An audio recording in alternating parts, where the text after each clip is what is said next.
What's good, YouTube? It's your boy Jay back with another video. Today we have a division video, and in this video I'm going to be going over with you guys the ultimate skill power build for PvE. Now this build is the same exact build that I've been using to farm resistance or any other PvE content that I've been doing, and you guys been seeing me carrying my groups and also running this solo. It's been a lot of you guys wondering what build am I running, so I'm going to show you guys the build, show some of the variants that you can do and how you should play it. I also have a couple guides on tip and tricks, elite skill build tips and tricks that you should go ahead and check out. I'll leave those in the description below. Make sure you check out that link in the description, because also in that link in the description there will be a code. It's gonna either be a PSN code or Xbox code. This is an appreciation gift. I appreciate everybody that's been there with me, that's been subscribing and hanging tough through this whole YouTube phase that I've been going through and trying to establish myself as a YouTuber. Also, if you guys enjoy this type of content, feel free to go ahead and look back at some of my other videos. I have a ton of guides, ton of tips, different tricks for almost anything you can think of, and I guarantee you majority of it is all unique. I like making my own unique content, so if you guys are interested in that, go ahead and check that out. Anyway, let's get straight into this video, the ultimate skill power build. So let's start off with the weapons first. So how I got these 224 weapons and why I'm running them. The reason why I'm running lower gear score weapons is so I can meet the requirements for the talents that I'm trying to run all in this build.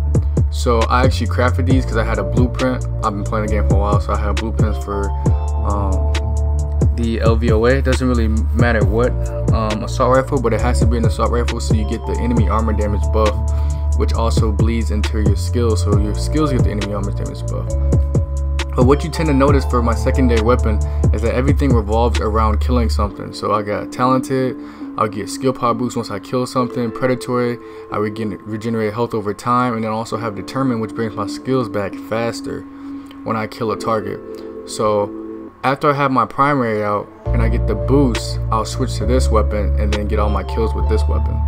So as you see, this is my primary weapon. Now my primary, I have ferocious, which gives me more damage to elites, and also have destructive. These are the main two stats that you're going to need on your primary weapon. You're going to want to have your primary weapon out whenever you throw out a skill, because your stats at that moment is going to be affected by those, like the skills that you have on your gun. And then for my third talent, I have talented, but really you can run anything. I just chose to run something that I know for a fact I want to have, regardless if I forget to switch my weapon. So I always will have talented up, so I will always have a boost in skill power no matter what, which is very important. Move on to the chest piece. So for this chest piece, you can actually run a couple different things. If you want to, you can run Barrett's bulletproof.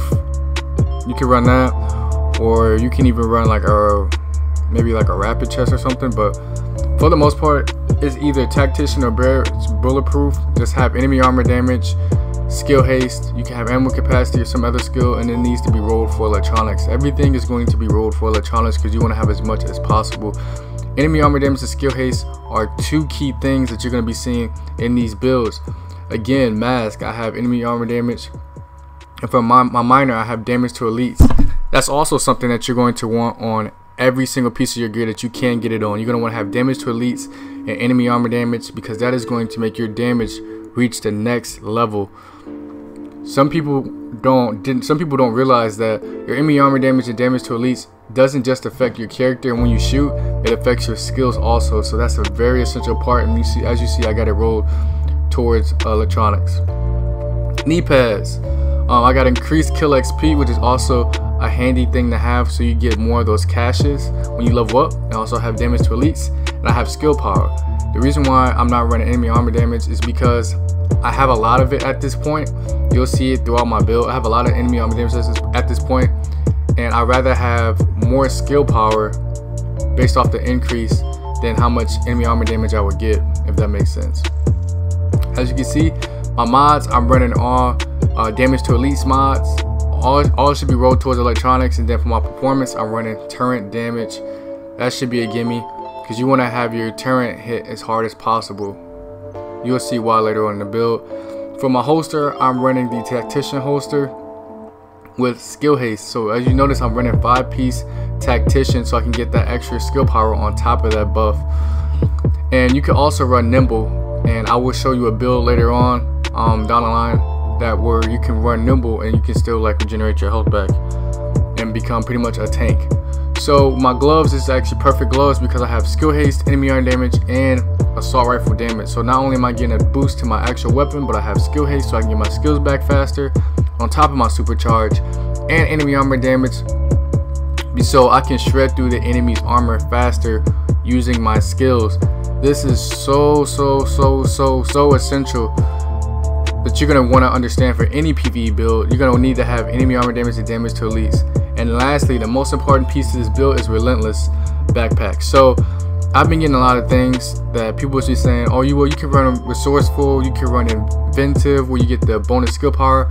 But the reason why I don't do that, not only do I want to do things my way, but relentless, 5% of the damage dealt by skills is returned as healing. You become a tank at this point. It doesn't matter what your toughness is. I have skill power, which increases my skill power so my skills do even more damage. Rotor electronics. You will see in the gameplay I'm going to leave on this clip how fast I can regenerate my health as long as my turret is out or as long as I have my secret mines out. And not only do you use secret mines, you can also use a sticky bomb to regenerate a chunk of your health all at one time if you really wanted to. And this is the bread and butter of my build. This is something that I've been using since Tactician's been out. I've been using this for a while now. And honestly, you don't even need to have classified to run this build. You just need to have a relentless backpack, and you can run a 4-piece regular tactician, and you can have any other thing that you want. So you can actually end up running relentless backpack and then have a nimble holster on top of that. I will be like I said, I'll be posting more build videos on variations of this build, but this is the final stop to the build. This is what you should. This is the end goal for the build. All these are optimized, but when they are optimized, it'll be even better. But with this build, I can shred through so many things, and I can go through it by myself. But as you see, I got the turret, and I have secret mines. The reason why I like using the sentry turret is because it has a very long range and it pulses the targets. And not only does it pulse the targets, but it has this damage over time effect just like the secret mine. So that's why I'm running secret mines over the sticky bomb. I don't have to aim the sticky bomb. I mean, I have to aim the sticky bomb, but I don't have to aim the secret mines. I can stay undercover in the secret mines. So I just plant my turret, just throw down my secret mines, and they just go to work. Any damage that I take, I'm going to gain it all back from my secret mines, because my secret mines do a ton of damage within themselves, and the bleed also counts as returning your healing too, on top of your turret returning those healings. So as you see, I got on the move because this also works with your skills if you didn't know. So you can use your skills, set them down, and if you're moving around, you also gain a 15% damage reduction. Police up, I explained this in my last video.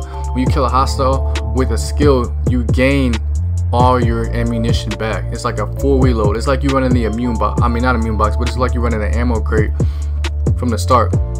Tech support, when you kill a skill, this increases the duration of all your moves. So this is what makes your turret stay out longer, because you're going to kill NPCs, and that's something that you're going to need to keep it longer, so you don't have to keep constantly throwing it back out. And then death by proxy, obviously, just to get that skill power boost. If your turret targets an enemy's box or something, or your secret mines blow it up, or you blow it up with a sticky, you get even more skill power. But anyway, this is the main thing of the build. Hope you guys really understand it. Now I'm gonna go ahead and get into some gameplay where you guys can see how this really works. So first step, it's all about turret placement. You see I have my turret placed to where the NPC can't necessarily hit it, and I'm shooting at the NPC first so I can gain the aggro. My turret is shredding the NPC, and I'm hitting for about 23k with that turret. So I'm hitting pretty hard. Not to mention, look at what global event is active right now. It's critical outbreak. Look at my health. So somebody just popped the supercharge, but look at my health though. Look at my health right now. I'm taking a ton of damage right now, and look how fast I fill it back up with my turret. While they toss down another turret. It's really mainly placing your turret, which is the essential part. Instead of running secret mines here, I'm running the immune box because I already know that I'm gonna be taking a ton of damage. And as NPCs and stuff starts coming towards me, I'm shredding them down. I'm getting hit with explosive cars. It's doing a ton of damage. But as long as I keep that turret up and it's doing constant damage, it will not matter, because not only am I getting healed from my box, I'm also getting healed from the turret. I am literally tanking these bosses without dying. Or well, technically I just died. Well, without losing this run. Like, I'm tanking these bosses and I'm tanking all these hits. Look how fast I am getting healed up. I think I just got hit by like a sniper or something. But look how fast I'm getting healed up. This is why I made the elite skill build tips geared towards this build, so you guys would kind of understand more so where I'm coming from with this build. That's why it's so important where you place your turret and for you to gain the aggro of the NPCs. Because if you can gain the aggro of the NPCs, your turret is going to hit way harder than what you are. And then you can aim for like their bags or like their weak spots, and then your turret can do the rest. And you see my superchargers coming back extremely fast. Now, not only is it because of the determined, but it's just based off how much skill haste I have too, and that's plays another huge part. So now I have one boss left. My supercharger's already back. I'm still gonna finish off this boss. I mean, just so the clip looks even better. But look, my whole team is dead. My whole team is dead, and I am tanking this. Like, if this isn't proof in itself that this build works, then I don't really know what to tell you. But this is during critical outbreak. If they come near you, you're also taking damage. So not only am I taking damage from NPCs, the cars, like when the NPCs shooting at me, but I'm also taking damage by them just being near me. And you get even more damage based off how many NPCs are around you at the time. So if it's like 3 NPCs around me, I'm taking damage. So just keep that in mind. And that's how good this build really is. Not to mention, you add on predatory, you literally become a walking tank. You can carry a whole team no matter what you're running, just as long as you're smart about where you're placing your items and things of that nature, and smart about how you use your supercharges. In this build, you don't necessarily need to have 5-piece tactician. You can run the exact same build with 4-piece tactician and still have some good succession with it, as long as you're smart. If you don't believe how high my skill power can get, I have another clip. So in this clip, I'm going to show you how high I can really get my skill power. And the thing about skill power is, when it gets too high, you suffer from diminishing returns, right? So this is why I don't run the inventor backpack, and I find it quite not as efficient running the inventor backpack, because not only do you have to be at you have to be at full health for it to be effective. It might boost you over over a set amount. Like, it's only to a certain extent that you need that much skill power, unless you're running with the team. But keep in mind, this build is something that I run by myself, or I might run, if I am even running with a team or with a lower ranking team, that I am able to carry them. Even if whatever happens, it won't really matter. I will be able to keep myself alive under any circumstance. So that's why I don't run inventive. You can run resourceful and put a box around it. Well, I want to space my turret out so I'm not drawing an aggro towards me. So if anything starts charging, it's not going to charge for me, it's going to charge for my turret first. And that gives me enough time to react. Now, as you see, I have 513,000 skill power right now. That is a ton. And I didn't even proc my death by proxy. So imagine having death by proxy on top of that. And that's with me having talented and 30 tactician stacks, which I'm going to have regardless. So you can guarantee that I'm pretty much going to have that every time I either lay down a turret or I lay down an immune station, simply because my turret and my immune state, like my turret and like me shooting, it adds on together. Like, they both go together. Like, you see, I'm right back at 30 stacks. Like, I caught those 30 stacks so quick. So you can just go ahead and assume that I'm always going to be at 30 stacks. and that I'm probably always going to have talent to run it. So at all times, I pretty much have 513,000 skill power. So in a situation like this probably wouldn't be a good time for me to run the machine turn. And that's what I was saying in my other video in terms of elite skill power tips and tricks. I was telling you guys when you should run whichever turret with this build.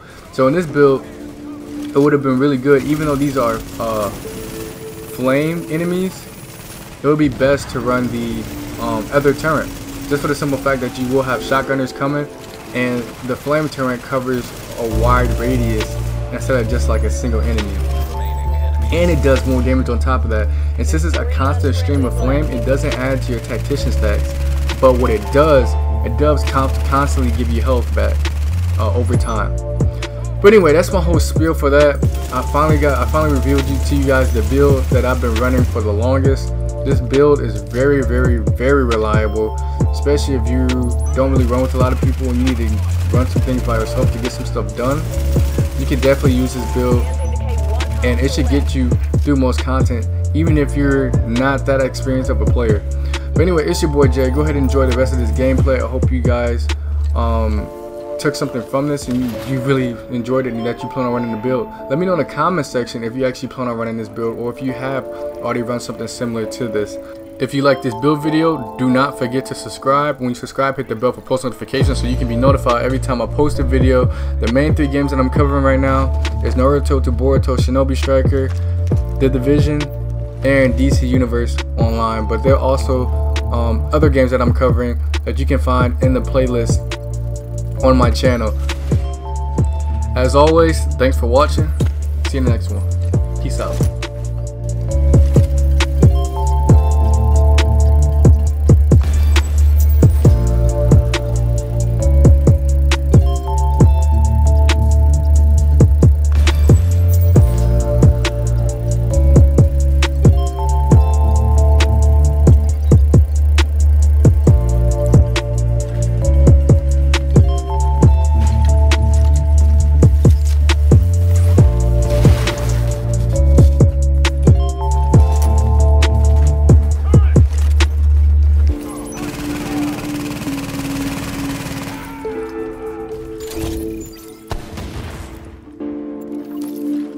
Looks like your shade tech's gonna go offline. Next wave of hostiles in 20 seconds.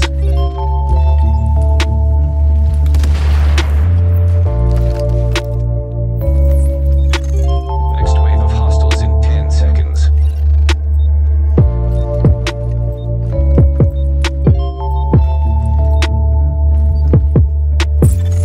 Shade tech interacts have gone offline.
Hostiles left.